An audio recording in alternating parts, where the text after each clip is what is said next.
Hola iglesia, qué bueno que conectes con nosotros. A continuación, un mensaje que va a ser de edificación para tu vida. Buenas tardes, familia, ¿cómo están? Creo que la luz no se iba a prender si no subía. ¿Cómo están? Qué rico verlos. Y bueno, como pueden ver, nuestro pastor no está el día de hoy, pero les envían saludos. Nuestros pastores se encuentran en la ciudad de Pereira ministrando en otras iglesias y por supuesto están muy agradecidos de que ustedes puedan generosamente prestarlos para bendecir a otras casas. Y antes de empezar, pues bueno, esta mañana estuvieron dos maravillosos líderes compartiendo el mensaje y hoy tengo el privilegio de hacerlo y siempre se siente como la primera vez. Los nervios, el dolor de estómago. Esta vez tal vez me falte la respiración, así que téngame paciencia.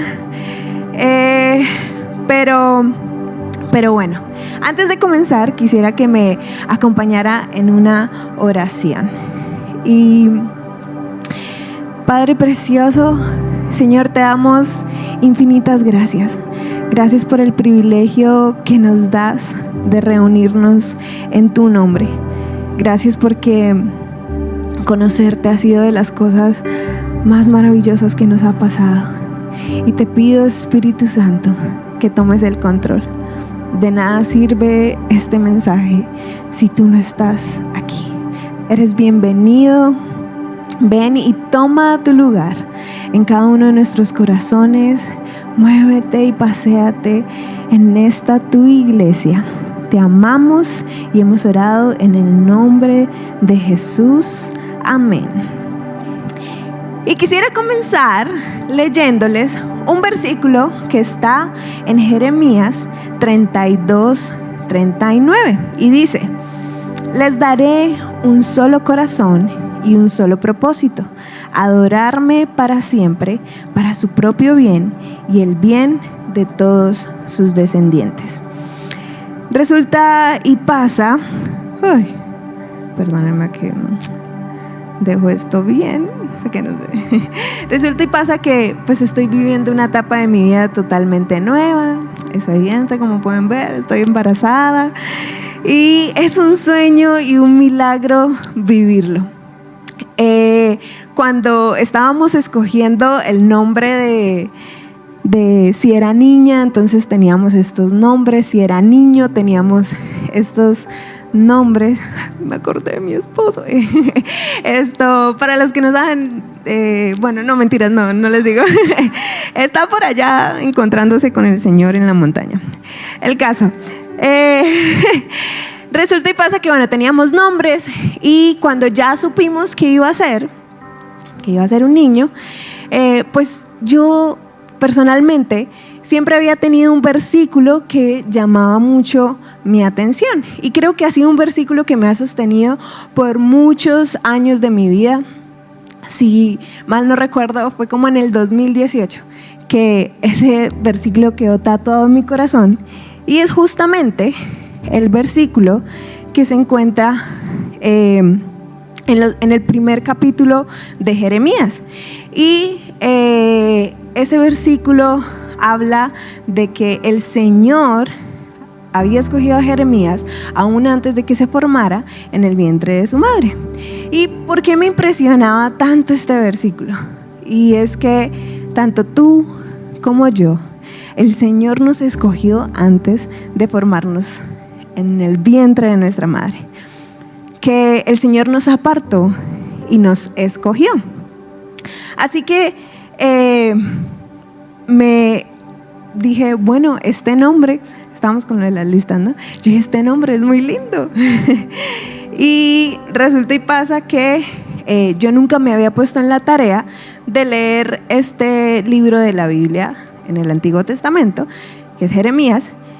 Y dije, bueno, voy a tomar la responsabilidad de empezar a leerlo más detalladamente.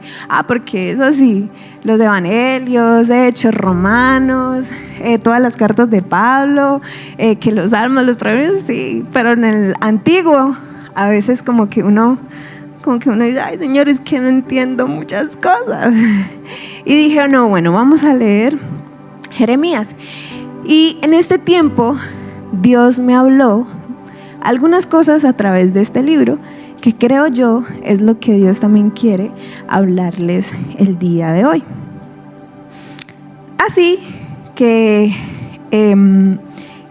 para empezar en contexto, les voy a hablar qué pasaba en ese tiempo. Jeremías fue un profeta que el Señor llamó. Y como les decía, dijo, yo te aparté, yo te escogí y te llamaré profeta para Israel y para las naciones. Y es importante entender qué pasaba en ese momento con el pueblo de Israel. Y es que el pueblo de Israel estaba primero Jeremías tenía una tarea no muy fácil, porque el Señor lo había llamado a decir algo que nadie quería escuchar. Y en otras palabras, el pueblo de Dios estaba viviendo de todo menos como debería vivir el pueblo de Dios. Estaban sumergidos en su pecado, levantaban sacrificios a otros dioses, cometían adulterio, se aprovechaban de las viudas, de los huérfanos, de los pobres. Mejor dicho, estaban desatados. Pero este pueblo se jactaba de que era el pueblo de Dios. O sea, como que habían estado con Dios, lo conocían y vivieron sus bondades y sus bendiciones, pero vivían totalmente lo opuesto. Y hoy quiero compartir algunos puntos de esta enseñanza que he titulado ¿Qué te impide ver a Cristo? Y vayamos un poquito más atrás para entender lo que estaba viviendo este pueblo. El pueblo de Israel venía de haber sido liberado de la esclavitud de Egipto. Entonces, súper bacano. El Señor dijo, vámonos. Bueno, hay un proceso también que ustedes sabrán.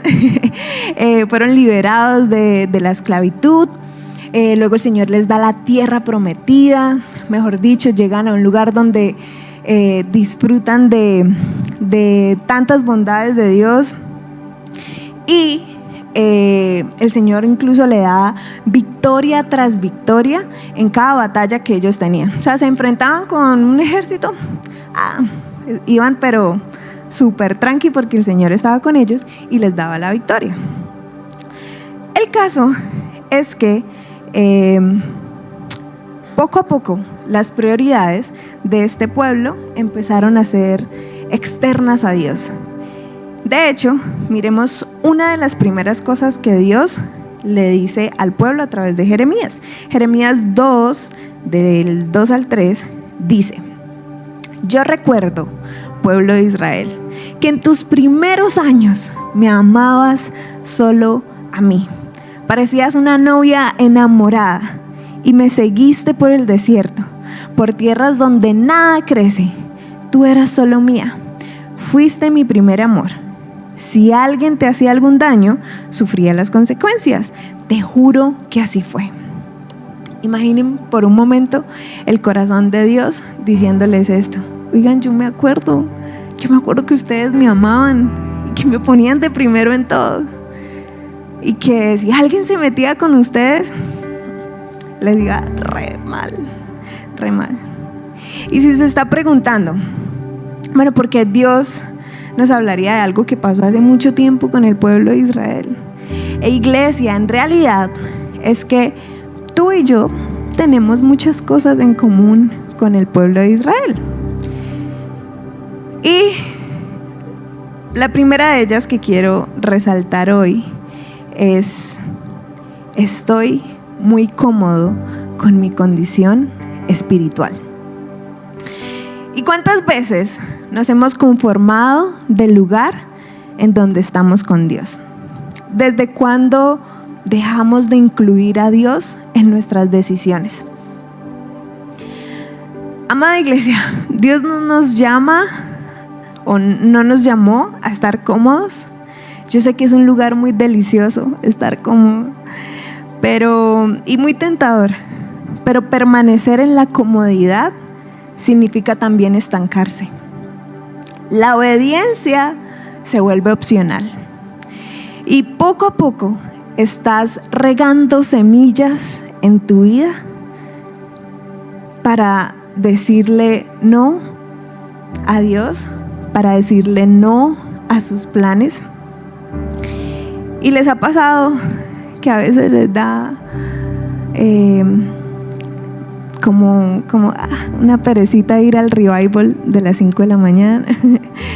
O a veces les ha pasado por su mente decir, ¿para qué voy el domingo a la iglesia? Mejor me conecto, veo la transmisión y listo, check, salí. Pero cuando dejas de hacer algo para combatir tu comodidad, tus sentidos espirituales se van adormeciendo. Nos cuesta escuchar la voz de Dios. Nos cuesta sentir que Dios está hablando. Y Jeremías 6:10 dice: ¿a quién puedo advertir? ¿Quién escuchará cuando yo hable?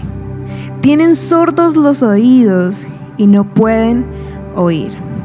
Ellos desprecian la palabra de Dios. La palabra del Señor. No quieren escuchar para nada. Y ahí está. El Señor como que en todo Jeremías sacaba los trapitos al sol. En realidad yo creo que el pueblo lo sabía, pero se hacían los loquitos. Y en una ocasión hablaba con alguien. Me acuerdo que se había terminado un servicio y era una persona que había empezado a venir a la iglesia y estaba muy feliz de encontrar una iglesia como nosotros, y gloria a Dios por eso. Pero me dijo genuinamente: Ale, la verdad es que me da miedo comprometerme más con Dios. ¿Qué tal que me pida que deje cosas o que cambie cosas en mi vida? Y genuinamente sí, creo que Dios lo va a hacer. Dios lo va a hacer porque no fuimos llamados a estar cómodos, sino a tomar su cruz y llevarla y seguirlo. En la superficie del conocimiento de Dios, para empezar, súper bien. Pero el Señor quiere llevarnos a aguas profundas de su amor y de su presencia. Con esto quisiera pasar al segundo punto, y es distraídos por todos y no enfocados en Cristo. ¿Quiénes pudieron estar en el campamento? Bueno, me alegra. Y la noche anterior al campamento tuvimos también como una noche de adoración y tuvimos un invitado muy especial, Felipe Santos, un adorador increíble, y él mencionó esta frase. Dijo: estamos más enfocados en la novia que en el novio.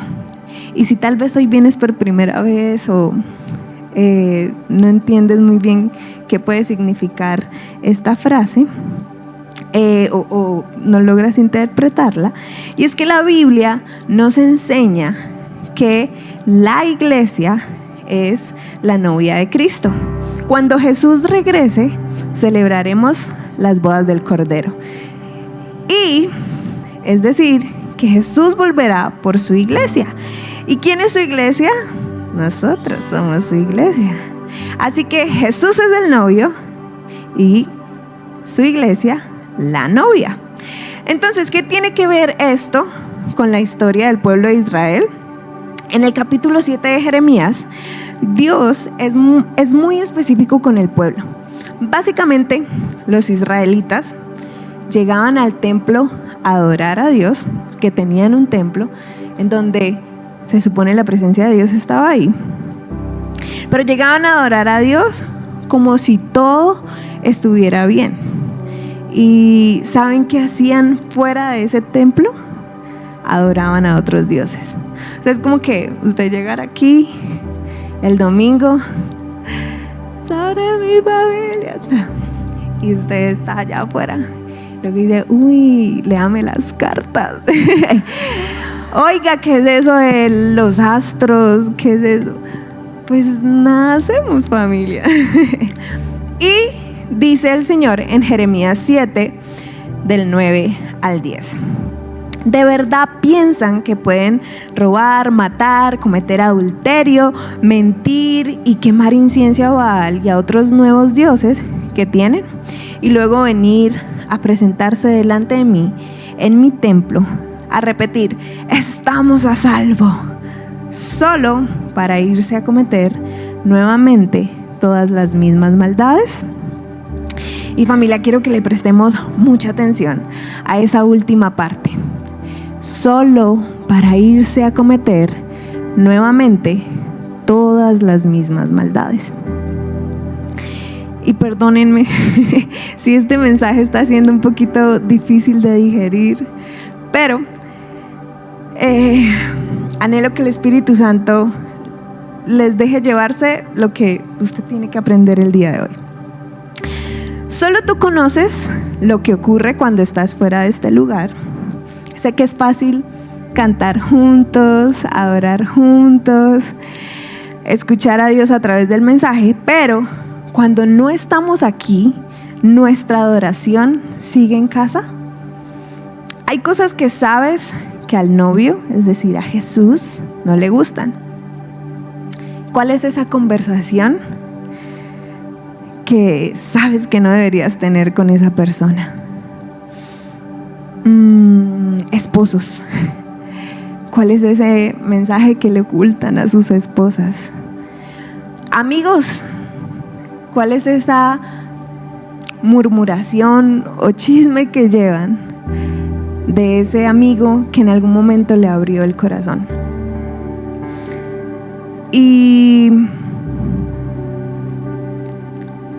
lo que ha dominado tu mente en este 2025 probablemente seguirá dominando tu mente en el 2026 si no tomas decisiones. Venir a la iglesia es importante, pero difícilmente Jesús puede transformarnos si perdemos nuestra comunión con Él fuera de la iglesia. No perdamos de vista lo más importante. Si quizás servir en la iglesia se ha vuelto una carga, es porque se nos ha olvidado para quién lo hacemos. Si venir los domingos te está dando pereza, es porque no estamos amando lo que Jesús ama. Hace poco escuchaba a una mujer de Dios que quiero mucho y lloraba como una niña chiquita y me decía, Ale, es que pareciera que a veces le dijéramos a Jesús, ¿sabes qué? Ya no te amo. Es como si una esposa le dijera a su esposo, ya no te amo. Me enamoré de alguien más, ¿qué hacemos? Dejemos hasta aquí porque... Y así es como lo hacemos con Jesús. A veces es tan fácil ir detrás de otros amores y no detrás de Él. Si tal vez te has sentido desanimado o desanimada en este tiempo, quizás con ganas de renunciar a todo y decir, Ale, ya no puedo más. Hay alguien en la Biblia que también se sintió así, frustrado y quizás derrotado espiritualmente. Y ese fue David. De hecho, en el Salmo 51:12 dice así. Y me imagino a David todo tocado. Restaura en mí la alegría de tu salvación y haz que esté dispuesto a obedecerte. Y este versículo, iglesia, era un punto de mi oración para esta tarde. Señor, restaura en nosotros la alegría de tu salvación, porque a veces se nos olvida que somos salvos. A veces, sí, yo acepté a Jesús, soy salva, y lo tomamos mucho a la ligera. Pero David estaba, quizás, me siento derrotado. y le dijo muy honestamente al Señor: restaura en mí la alegría de tu salvación. Esta semana entendí algo, y es que hemos escuchado muchas veces que Dios es amor, ¿sí? Y entonces quizás alguien se preguntará: bueno, si Dios es amor, ¿cómo un Dios amoroso puede enojarse por nuestros pecados? Y es como si te dijera que, digamos, soy astronauta y también soy mujer, y Dios es amor, pero también es santo.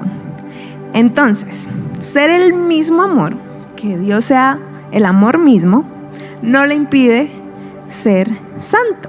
En otras palabras, todo aquello que no sea santo puede ser destruido por su santidad. Y cuando no estamos buscando o viviendo su santidad, habrán consecuencias. Habrá dolor si no abandonamos lo que nos aleja de Dios. Y no quiero que usted se vaya de este lugar diciendo: no, yo vine a que me jalaran las orejas, qué pereza. Pero no. Yo quiero que usted se vaya con una esperanza firme. ¿Recuerdan que empezamos el mensaje leyendo el versículo de Jeremías 32-39?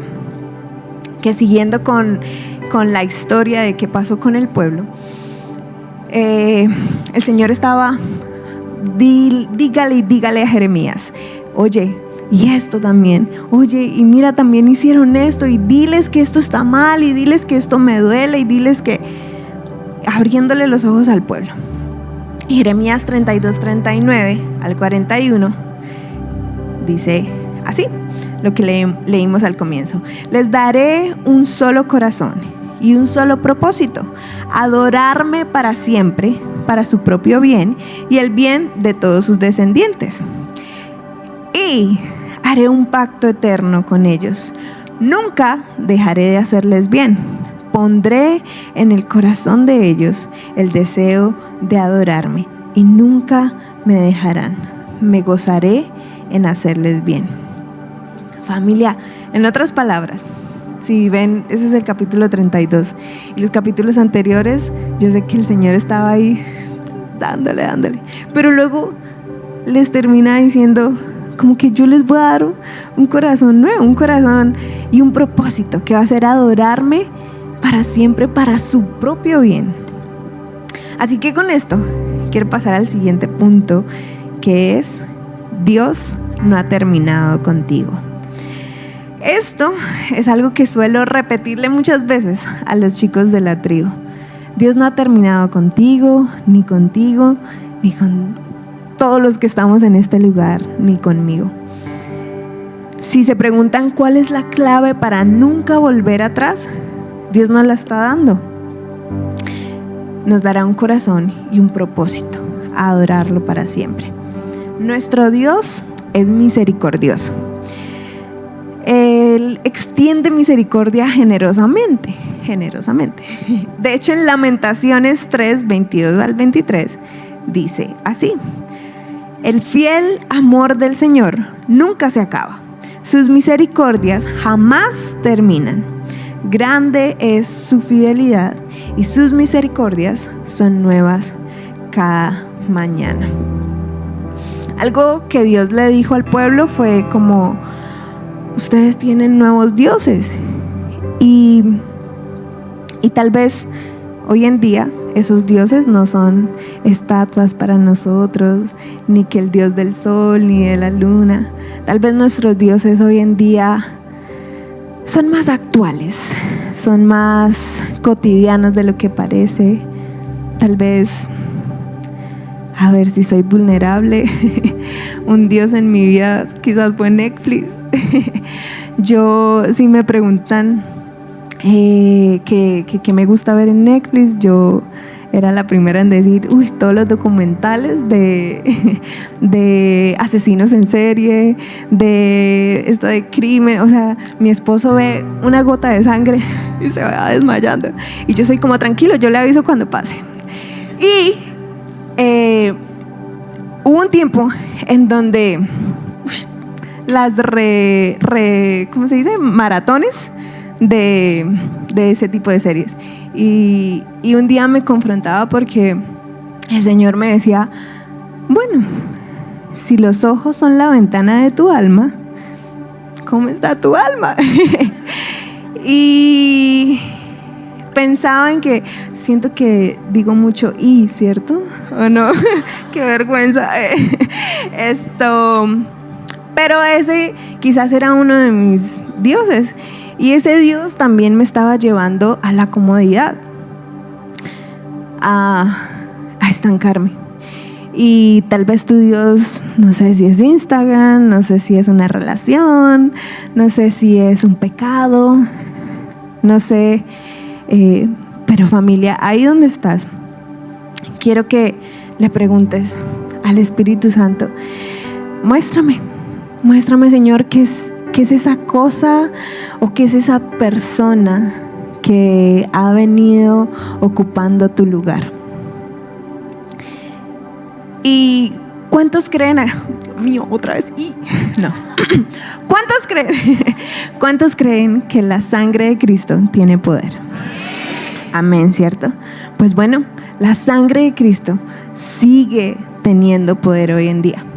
Si fue la misma que se derramó en una cruz para traer salvación, para traer sanidad, hoy en día esa sangre de Cristo nos sigue limpiando nuestros pecados y lo hará hasta que Jesús vuelva y nos encuentre limpios.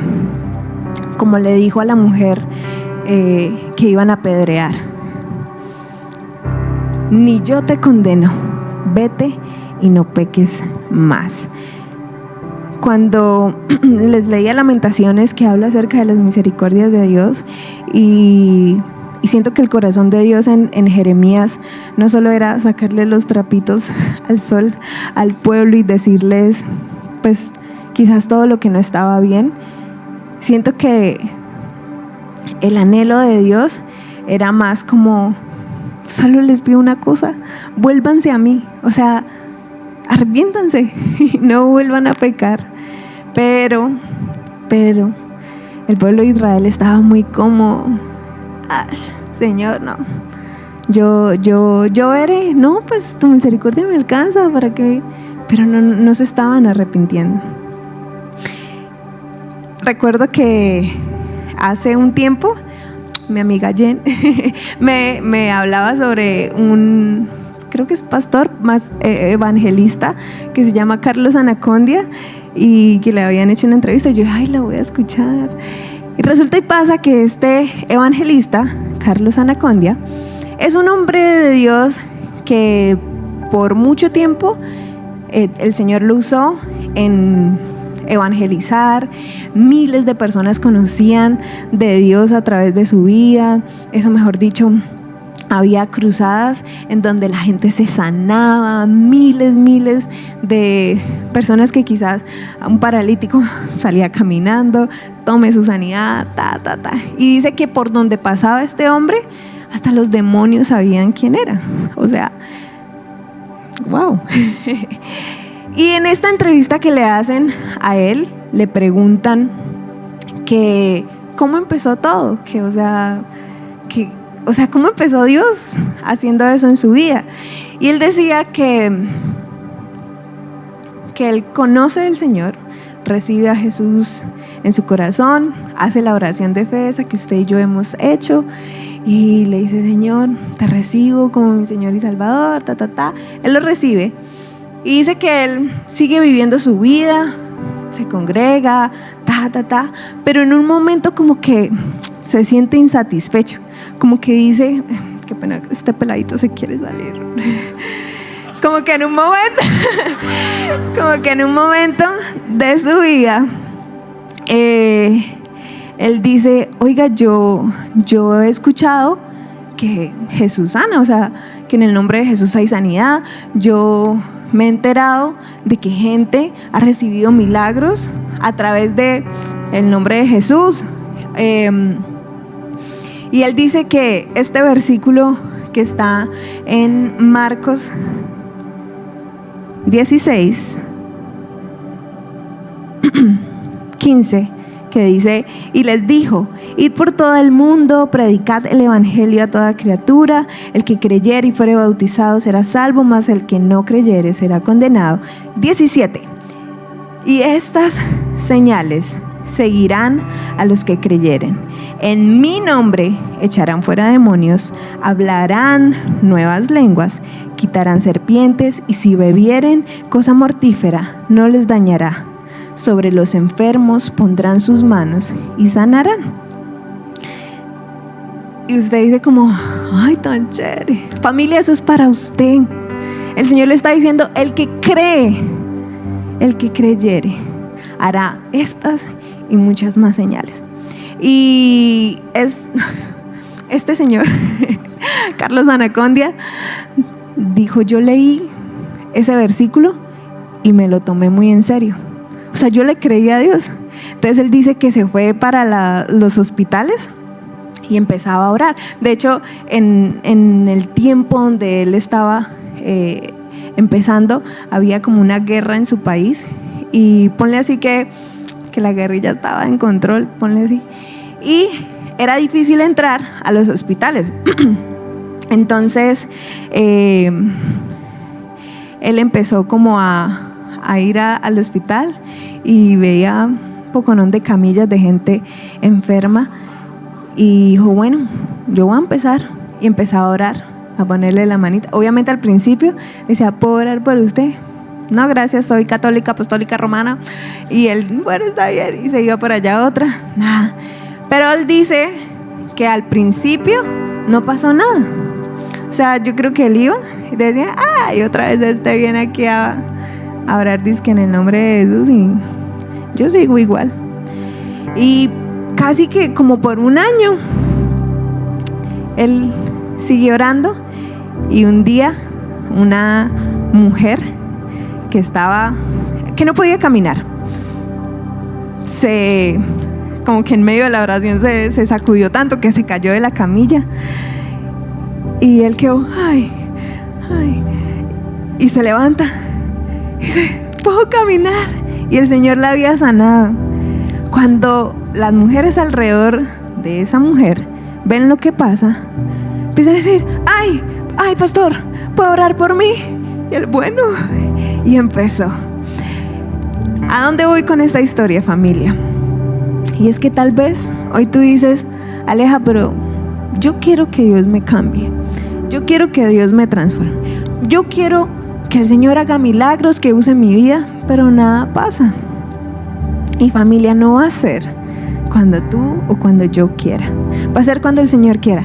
Pero nuestra responsabilidad va a ser incomodarnos, no enfocarnos en cosas que no nos están fortaleciendo, sino al contrario, enfocarnos en el único que es digno, y es Jesús. Así que quisiera que me acompañara poniéndose sobre sus pies, y quisiera que hiciera una oración muy honesta, demasiado honesta con Dios, que le pueda decir, es más, cierre sus ojitos, por favor, y piense en esas veces donde usted ha escogido conscientemente otra cosa, otra persona que no ha sido Dios. Que usted tiene ahí la opción de escoger lo que Dios me está llamando a hacer o lo que yo quiero hacer, lo que me parece que más chévere por este lado. Y piense en un momento en esas cosas que usted ha escogido fuera de Dios. Y dígale: Señor Jesús, perdóname. Perdóname porque tú has sido tan bueno,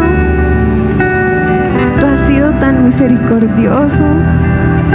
Esta mañana me levanté, hay aire en mis pulmones, solo porque a ti te plació, solo porque tú dijiste: hoy quiero quiero que sigas respirando.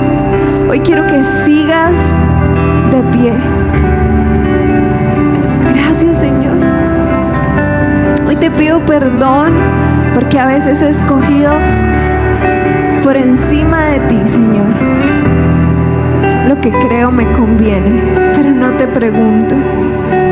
Perdóname por fallarte, perdóname por darte la espalda. Hoy, Señor, te digo, te necesito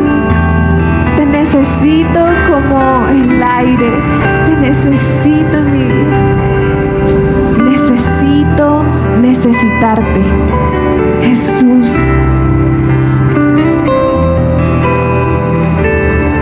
Señor, tu sangre sigue teniendo poder.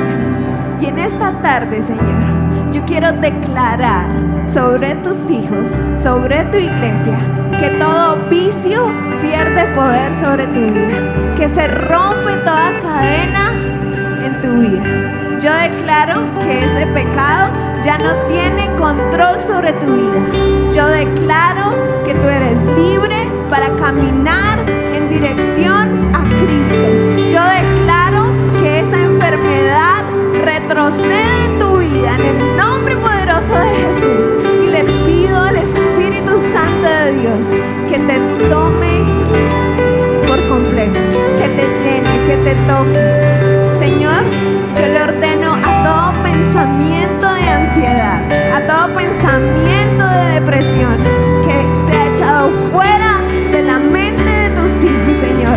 Yo declaro que tu iglesia, Señor, es un pueblo que te adora a ti y solo a ti, que es un pueblo, Señor, que te anhela por encima de todo, que esta semana vamos a hacer de todo para buscar tu rostro, que voy a apartar tiempo para orar, voy a apartar tiempo para alabarte, que en mi cuarto, en mi sala voy a levantar los brazos, voy a declarar que mi familia le pertenece a Cristo, solo a ti.